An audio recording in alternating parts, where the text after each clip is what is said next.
Boa noite, meus amigos. Começamos hoje a 8ª aula de introdução ao romance católico, falando do romance La Fiel Infanteria, do Rafael García Serrano, um escritor espanhol do século passado, infelizmente, ignorado, um pouco ignorado, mais do que merecia, com certeza. E a gente vai ver hoje alguns dos méritos dele nesta nossa aula. E começando com os avisos de sempre, mais cedo eu compartilhei o plano no Story, acho que ainda está lá.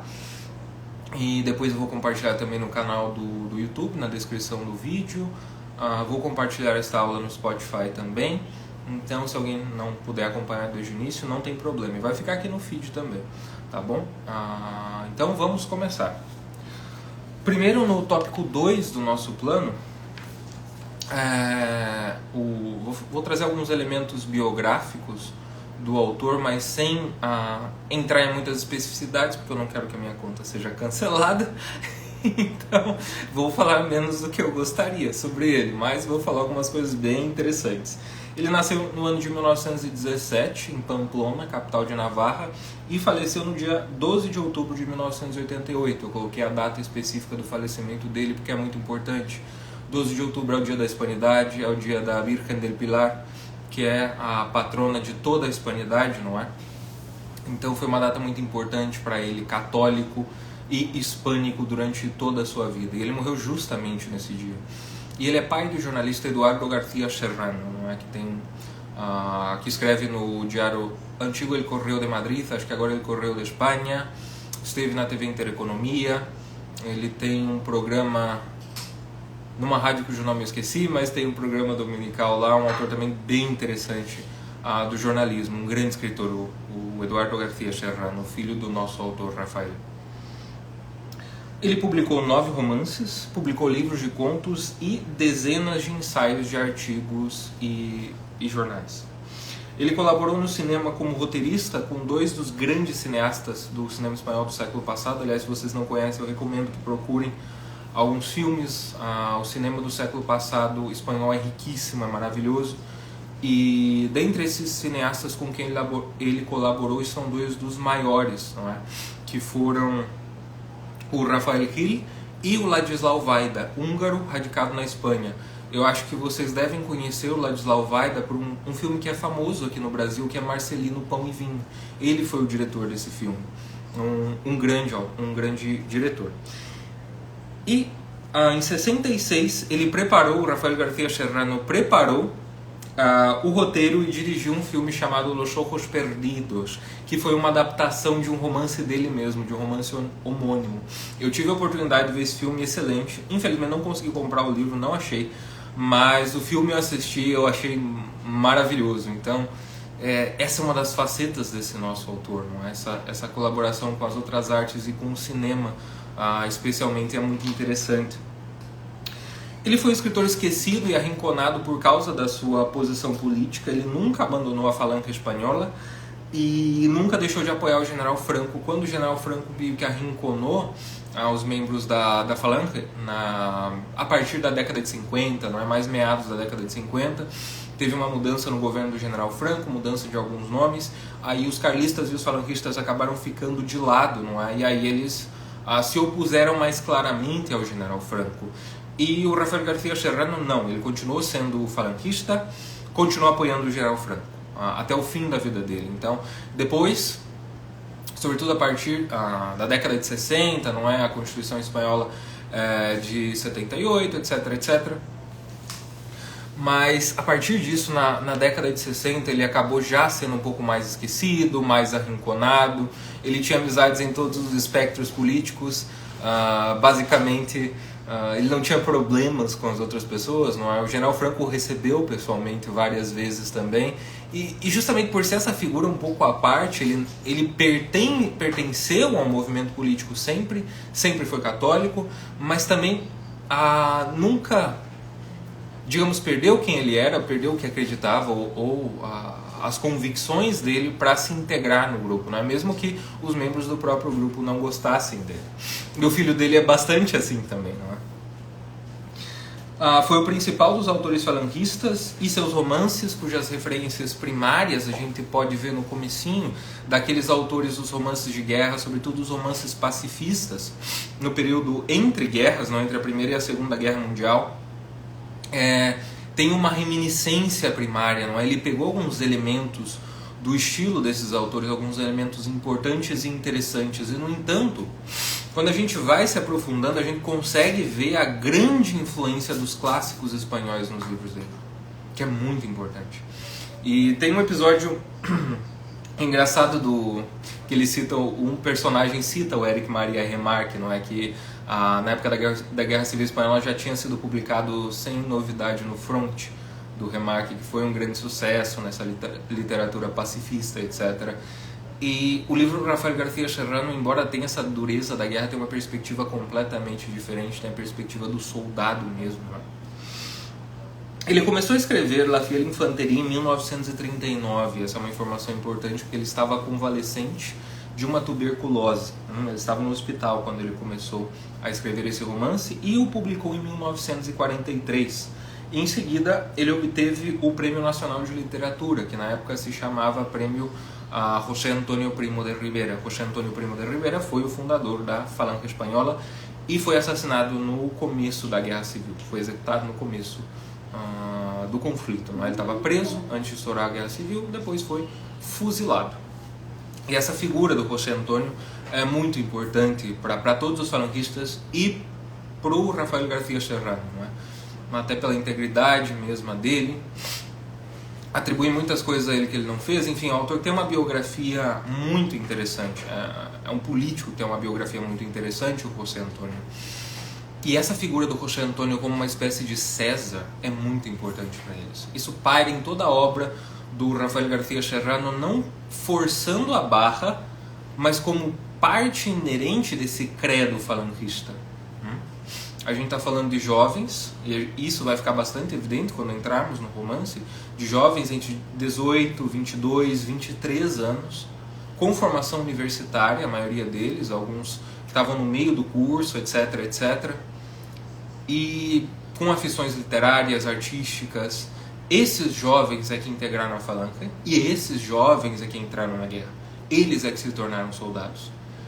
Então, o peso da idade, sendo criados por pais que não tinham lutado em guerra, vendo aqueles políticos corruptos ganhando muito dinheiro, arrebentando com a Espanha, tudo isso tem um peso muito importante na vida deles, nas vidas de todos eles, e um peso que a gente vai ver num dos personagens principais do romance La Fiel Infanteria, que é o Ramon, em quem eu vou me deter, em cuja análise eu vou me deter.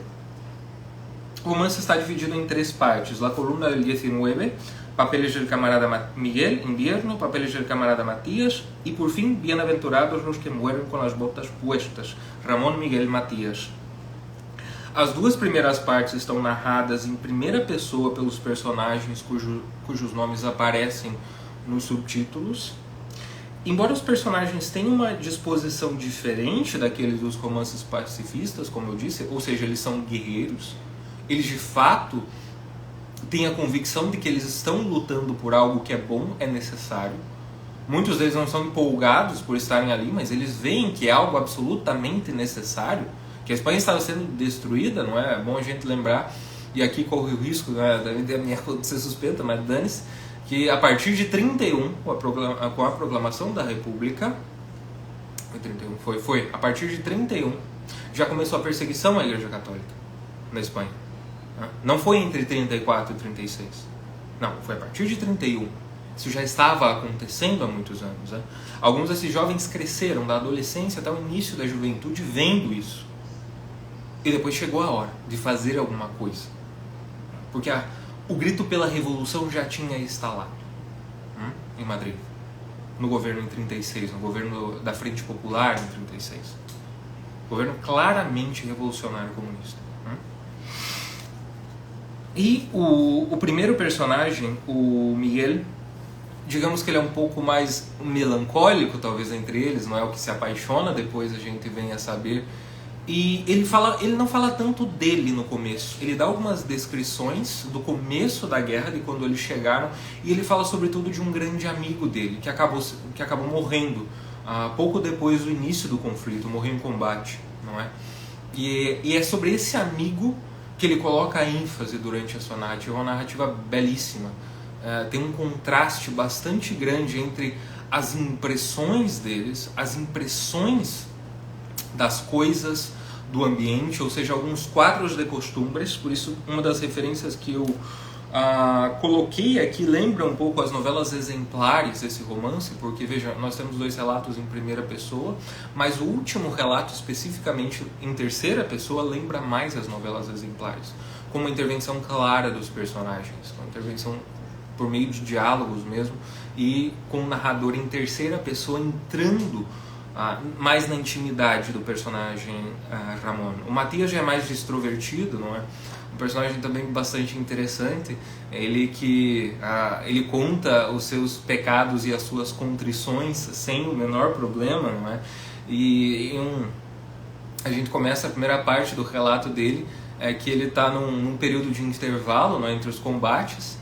E depois ele vai ser mandado para outro lugar, então ele vai ver a família dele, e aí ele está num café com um amigo dele, soldado também, que também estava de licença, né, por um tempo, para descanso, e aí ele vê aqueles cafés cheios de gente, aqueles caras cheios de dinheiro, fumando charuto, os caras que financiavam antes os republicanos estavam financiando eles porque queriam continuar, não é, com um certo poder econômico, com certa influência sobre o governo, estavam lá. Então aqui um cabaré, um negócio assim desagradável, né? E ele fala assim: essa é a civilização pelo qual a gente está lutando, que porcaria isso, né? Esse é o progresso civilizacional pelo qual a gente está lutando. Ele fala: meu amigo, eu espero que essa civilização não me desça para baixo da cintura.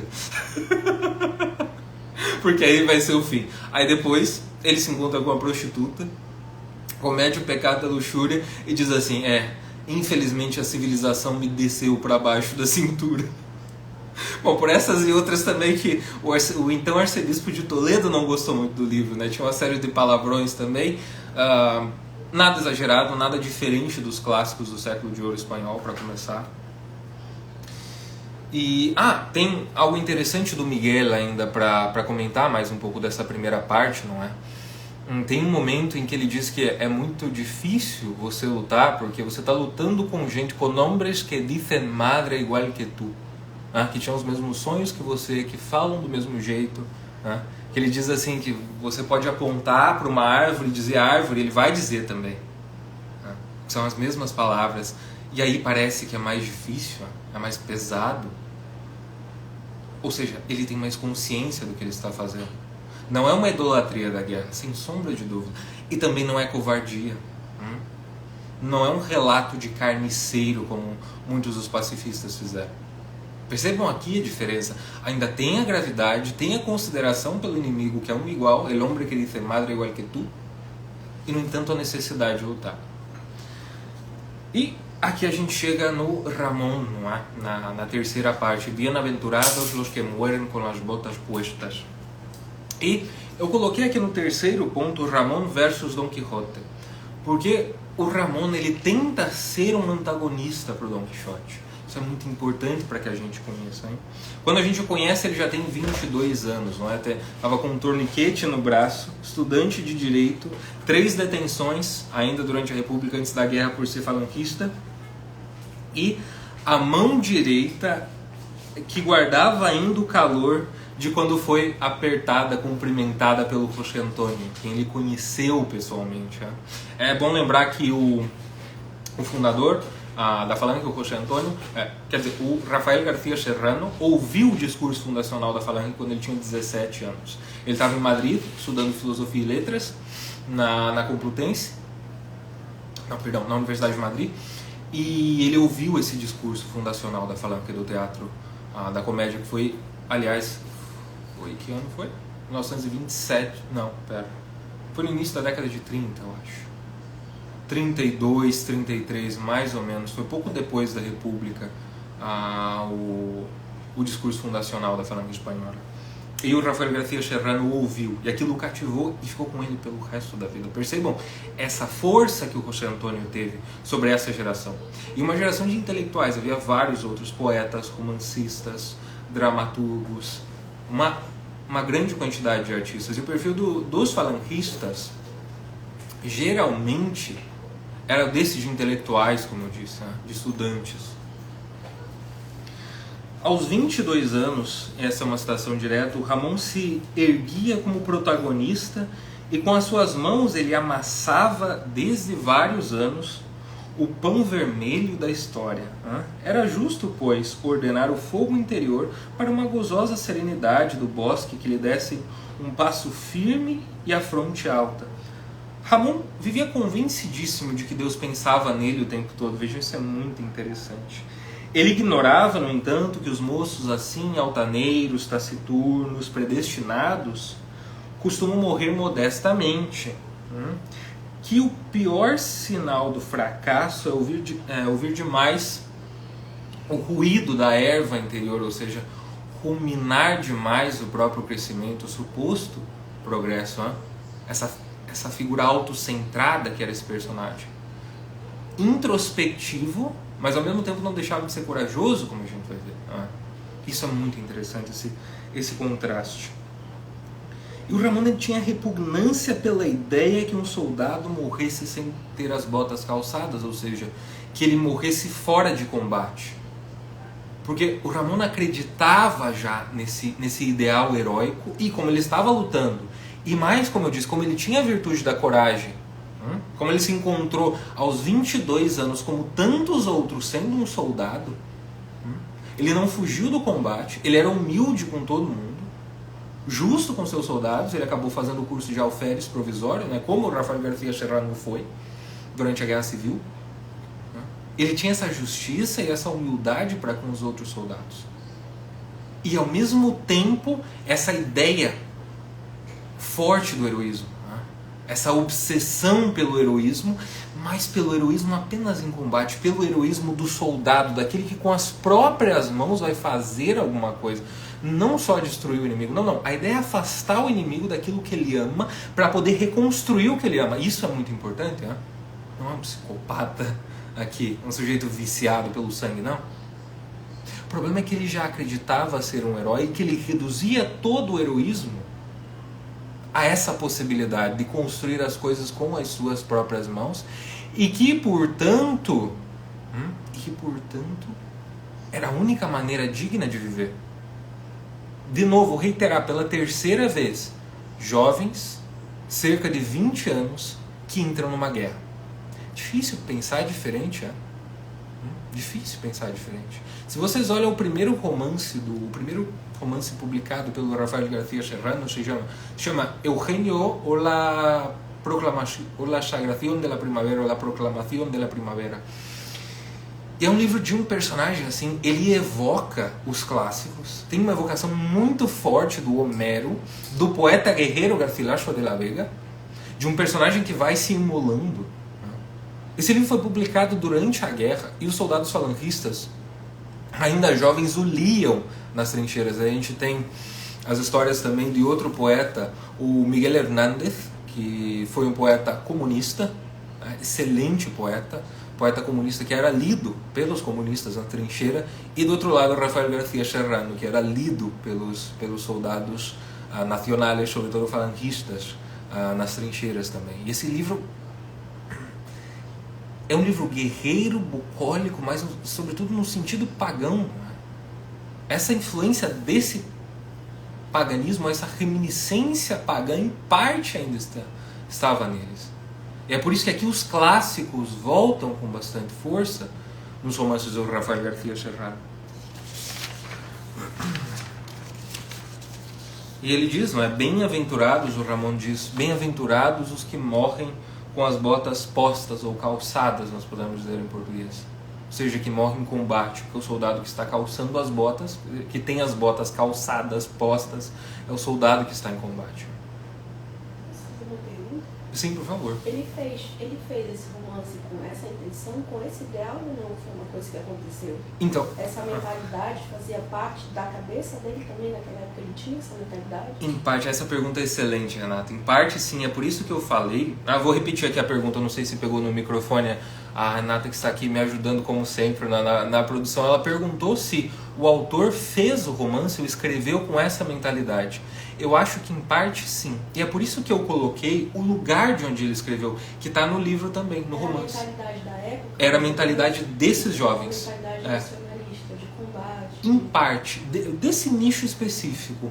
Era um nacionalismo que sofria, um nacionalismo que estava sangrando, porque a pátria que eles amavam estava sofrendo.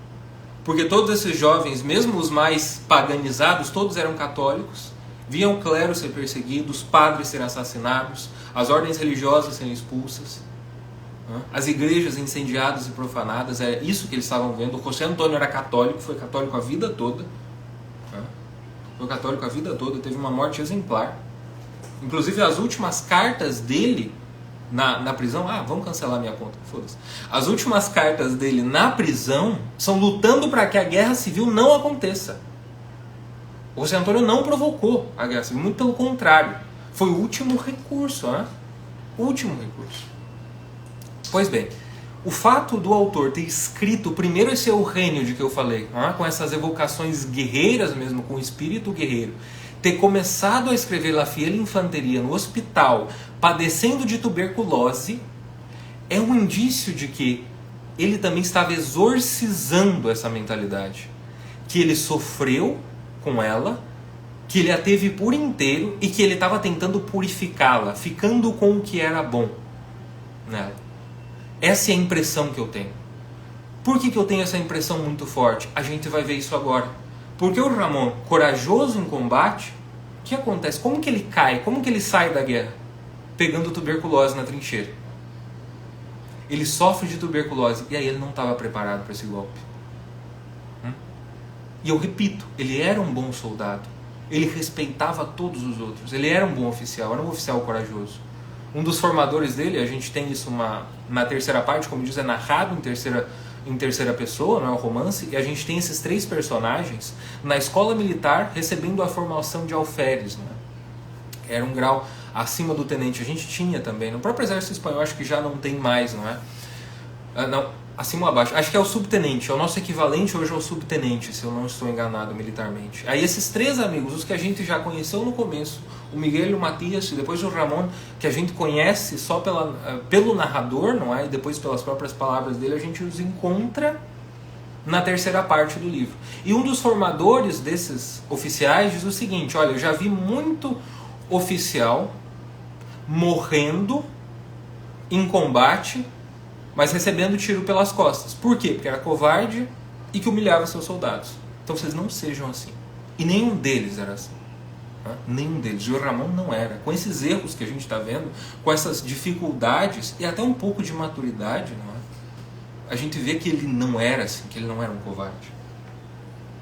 E aí, em um discurso, né, quando eles vão receber o título de alferes, já no fim, na formatura deles, e aí eles vão falar, quem será que vai fazer o discurso? Será que vem um general, um capitão e tal? Com certeza vai falar do Dom Quixote. Eles sempre falam que a gente é como Dom Quixote, a pátria é como Dulcinea, não sei o quê. Aí o Ramon diz, não vou traduzir, mas vocês vão entender. Al carajo Don Quixote com el Quijotismo. Precisamos, de uma vez para sempre, de heróis vencedores. Não basta morrer. É preciso vencer Dom Quixote. Mas o próprio Cervantes não foi mais heróico do que ele? Por acaso a gente não tem o Hernán Cortés, que fez de verdade muitas maiores maravilhas do que aquelas com que Dom Quixote sonhou? Vejam a raiva que ele tem do Dom Quixote. Se ele queria glória, por quê? Por que ele não foi para as Índias? Por que ele não lutou em Flandres? Olha, é preciso proibir por decreto que se sinta a menor simpatia pelo Dom Quixote surrado. Que, olha, pode até sentir esse bando de idiotas que nos deixam tontos à força de falar de impérios espirituais. Veja a surra que ele dá no próprio do Dom Quixote. Por quê? Porque o Dom Quixote é essa figura derrotada. Essa figura para ele ridícula. Por quê? Porque ele não ganha as batalhas, ou ganha por acidente, não é? O Don Quixote ganhou a primeira contra o Sansón Carrasco, não é? El Caballero de los Espejos. E depois ele volta como ele Cavaleiro de la Blanca Luna e ganha do Don Quixote, não é? Mas em tese é esse derrotado, não é? Em tese é esse derrotado, uma visão completamente diferente, por exemplo, da do Unamuno, ou da visão mais geral que você tem do Don Quixote. Mas vocês conseguem perceber esse jovem, né? E uma noite antes dele falar isso aqui, ele estava... alguns tinham saído para farra, não é? Porque eles iam receber o título e já iam voltar para o fronte. Iam se formar e iam voltar para a guerra. Aí alguns estavam na farra, outros bebendo, se divertindo e tal. E ele foi num jornal na cidade onde ele estava recebendo a formação de alguns amigos falangistas dele, não é? E aí de repente ele subiu, todo mundo lá estava escrevendo, fumando e falando alto e tal. Ele queria subir, ficar mais tranquilo para escrever. Ele encontrou um cara que estava escrevendo um artigo sobre o Proust. E ele ficou indignado com aquele cara, ele desprezou aquele cara. Ele falou, porra, a gente está aqui na guerra e esse cara está escrevendo sobre o Proust, velho. Sobre o Proust, literatura, que porra. Ele ficou indignado com o cara. Aí depois falaram, pô, cara, pega leve, ele tá doente e tal, ele não pode lutar, ele foi recusado, né? Ele tá com tuberculose. E o cara tinha falado pra ele, olha, quando você tiver a sua primeira crise espiritual, você vai mudar de ideia. E essas palavras acabam sendo proféticas, né? Porque, como eu disse, ele pega a tuberculose na trincheira. E ele tem que ser evacuado, ele tem que ir pro hospital. Difícil de se recuperar, não é? E a guerra acabou para ele. Apesar de grande eloquente, isso eu já disse, ele era humilde e bondoso com os demais. Mas o que me parece é que o Ramon pensava no heroísmo como se de alguma forma esse já lhe pertencesse. Ele acreditava já viver aquilo que ele sonhava tal como ele sonhava. De modo que essa debilidade, a debilidade humana que é normal, estava fora do seu horizonte de possibilidades. A debilidade da doença, da fraqueza, do medo, etc, etc. O medo ainda era uma possibilidade que se enfrentava, mas a covardia, propriamente, como possibilidade humana, como um vício possível, não. Ou seja, a debilidade humana, a debilidade que as outras pessoas fora da guerra conheciam, não, isso não. Não dá. Por quê? Porque o meu modo de vida é só esse. 22 anos. Já tinha sido preso 3 vezes, já estava na falange desde antes. Ele já era um soldado, né? Já era um soldado. O problema foi que ele tomou esse modo de vida muito cedo, como permanente e não transitório. A diferença de tantos outros, não é? Coisa que eu acho, aqui entra a pergunta da Renata, não é? Que é o que o Rafael García Serrano estava tentando um pouco ordenar no seu próprio espírito, né? Vejam, 20 anos é muito cedo para esses homens, né? Estavam terminando a faculdade, começando a trabalhar, etc, etc, estoura a guerra.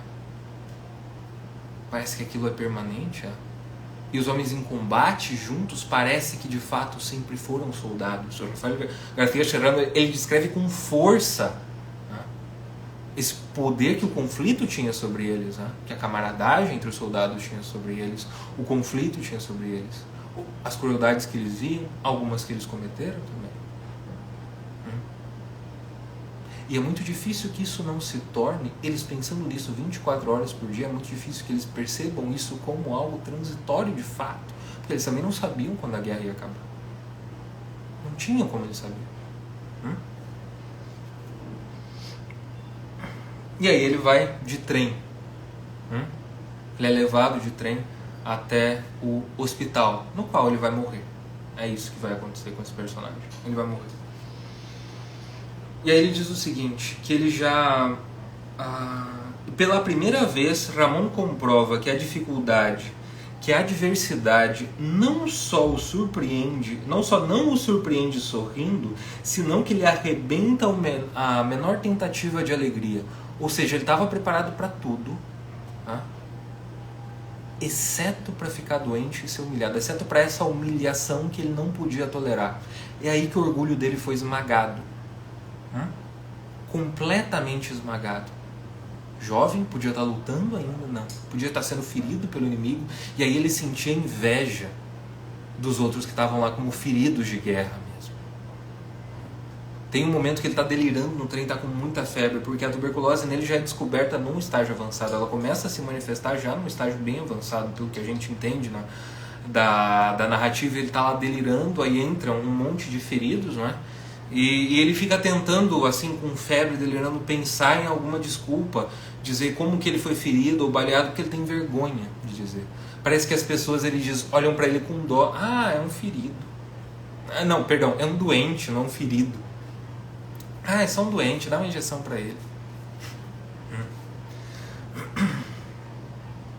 Fica apenas, diz o narrador, entrando na psicologia do Ramon, fica apenas um pelego colado em ossos que vai deixando sangue pelo caminho, sem que o inimigo, isso sobretudo, isso é o pior, sem que o inimigo tenha dado origem à hemorragia. É como se não houvesse guerra. No meio da guerra, ele pensa, morri como um covarde, como um comodista. Vejam o modo como ele vê, né? E percebam como ele passa de um extremo a outro, da exaltação desse heroísmo, olhando o crujido de la hierba interior, da exaltação desse heroísmo, ele passa para o extremo oposto do autodesprezo. Ele se considera um resto de homem. Isso que ele se considera. E os pensamentos dele são todos nesse sentido. Ele vai se humilhando, seguidamente. Ele vai seguidamente se humilhando. O tempo todo, porque ele está doente. E aí ele vai morrendo, isso vai piorando. A tuberculose foi uma ferida no orgulho dele. Ele pensou ter deixado de ser um homem. Para ele ser soldado e homem era uma coisa só. Ele já não era nenhuma nem outra coisa. O pai dele morreu com uma freira do lado dele rezando o terço. A mãe dele ele não sabia onde estava. Os pais tinham ficado em Madrid. O pai dele provavelmente tinha sido assassinado já nessa altura. E a mãe dele ele não sabia. Podia ter sido assassinada também. Podia estar escondida. Ele não tinha como saber. E nem os pais, se vivos estivessem, teriam como saber dele. Ele morreu sem ninguém perto. Há duas cenas que ilustram a tristeza e a rebeldia do Ramon. A primeira eu já contei, que foi no trem, quando ele vê aqueles feridos de guerra e sente inveja deles. A segunda também é inveja. E vejam como essa inveja brota do autodesprezo dele. Ele está no quarto, tem um contraste muito interessante, que está florescendo a primavera, tudo parece ter uma restauração, as coisas parecem ter uma nova origem, parecem ter um recomeço, e esse é o contraste, e ele não. E ele vai apodrecendo, com a boca sempre com aquele gosto amargo, porque ele está expelindo sangue praticamente o tempo todo. Não? E aí ele está deitado na cama, e lá fora do hospital, ele vê um ferido, com um braço amputado. Só que, com o outro braço, ele abraça a namorada pela cintura e a beija. Pensa, o tuberculoso vendo isso. E aí ele diz um negócio que é tristíssimo. Esteban, que era o nome desse soldado, pode fazer isso, porque ele está ferido e a sua boca não mancha. A boca dele manchava de sangue, mancharia de sangue se ele fizesse. Percebam como o próprio Ramon já tem essa ideia, ele se castra em um certo sentido, ele se arrebenta, ele se humilha, de herói ele passa a ser um verme, podre. Mas o sacerdote o atende em confissão, ele consegue ainda se confessar, e no último instante ele tenta fazer o sinal da cruz antes de morrer e não consegue. Parece que ele estava com vergonha, ele leva a mão à testa e a mão cai sobre a testa dele, como se ele estivesse tentando esconder o rosto com vergonha. Então, como a gente sabe que ele tentou fazer o sinal da cruz? Porque o narrador conta, ou seja, isso de fato foi um arrependimento. O narrador diz o seguinte: ele quis fazer o sinal da cruz e a mão ficou sobre a cara, tapando-lhe, sobre o rosto, em espanhol é a cara, perdão, tapando-lhe o gesto dolorido, como se ele tivesse vergonha de entrar no céu com os pés descalços. Malaventurado, enquanto que de um lado estavam desabitadas, vazias, as suas grandes e duras botas de cravos, as suas botas militares. E essa é a imagem que nós temos da morte dele.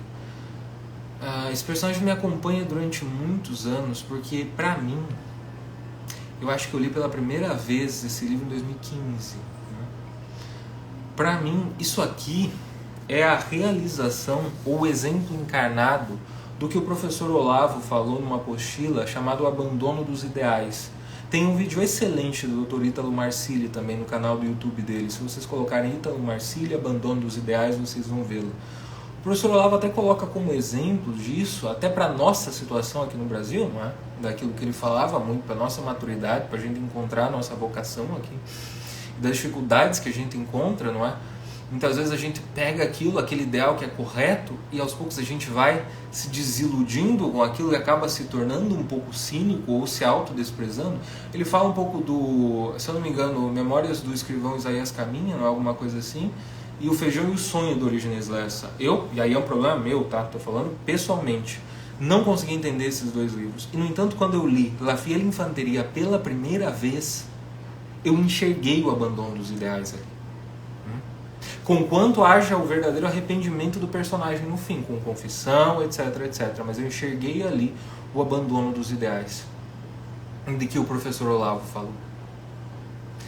E tem uma passagem em Meditaciones del Quijote, do Ortega, em que ele fala assim que há uma diferença do trágico e do cômico, né, entre o querer ser e o imaginar que já se é.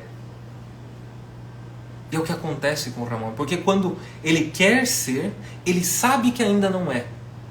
Ele sabe que ele não é esse herói, ele sabe que ele não é indestrutível, ele sabe que não pode construir tudo com as suas próprias mãos, que toda a realidade não depende dele, não depende só desse esforço, mas além do esforço depende da providência divina.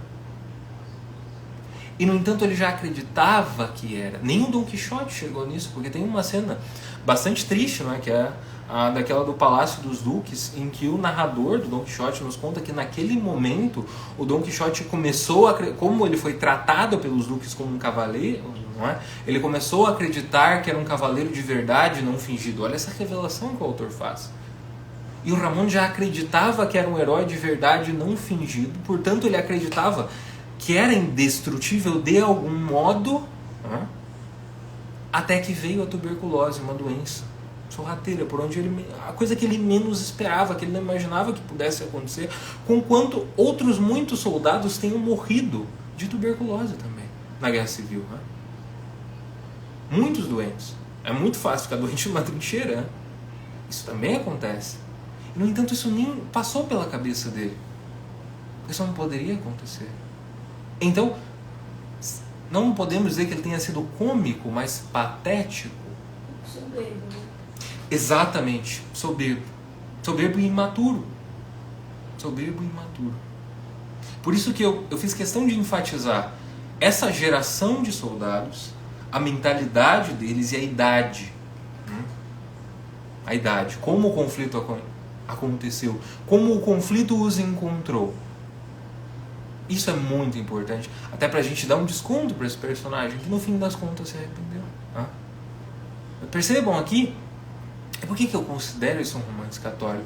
Eu mencionei isso na live essa semana, né, com a Fernanda, quando falávamos da visão católica do Cervantes na obra do Dom Quixote, que é uma distinção, não é? Alguma literatura católica é representada com naturalidade, ou seja, sem que aquilo seja um elemento distinto ou distintivo. É por isso que é muito difícil de se falar de literatura católica na Espanha, porque toda a literatura tem uma referência direta à igreja, não é?